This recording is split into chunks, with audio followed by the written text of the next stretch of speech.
रावसाहेब दानवेंच्या वक्तव्याविरोधात परभणी मध्ये शिवसेना आक्रमक झाली आहे। दानवे यांच्या प्रतिकात्मक पुतळ्याचं दहन करून निषेध व्यक्त करण्यात आला। सध्या देशात पेट्रोल डिझेलच्या दरात मोठी वाढ झाली आहे। सामान्य नागरिक हतबल आहे। केंद्रीय मंत्री रावसाहेब दानवे यांनी शेतकऱ्यांबद्दल केलेल्या वक्तव्याविरोधात परभणीमध्ये आज शिवसेनेनं रावसाहेब दानवे यांच्या प्रतिकात्मक पुतळ्याचं दहन करून निषेध केला।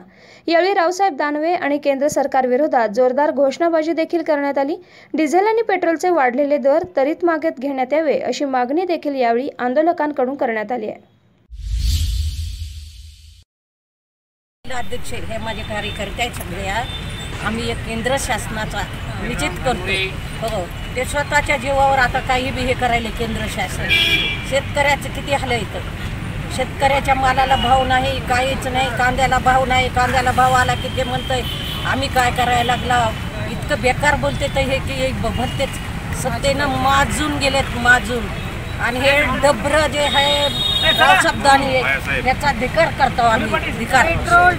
आज या केंद्रातल्या मोदी सरकारनं जे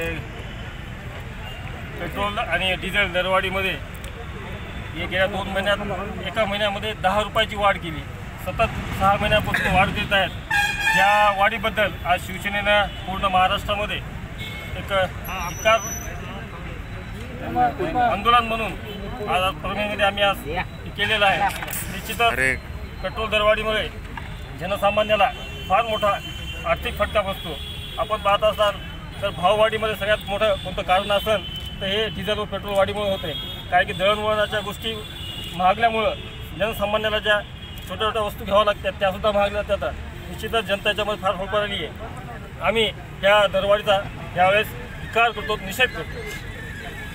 आणि भाजपचे मंत्री रावसाहेब दानवे यांनी जे काही संभाजीनगरमध्ये भाषणामध्ये म्हणले की या शेतकरी मोर्चाला पाकिस्तान आणि चीनमधून पाठिंबा मिळतोय। मला एक सांगायचं की याच्या अकलीचे दिवे टळतात तरी कुठे। एवढा नीच पद्धतीचं राजकारण, नीच पद्धतीचे वक्तव्य हे करतात आणि जनतेसमोर अजून तोंड घेऊन येतात। आम्ही सुद्धा त्या दानवेसुद्धा धिक्कार करतो, निषेध करतो।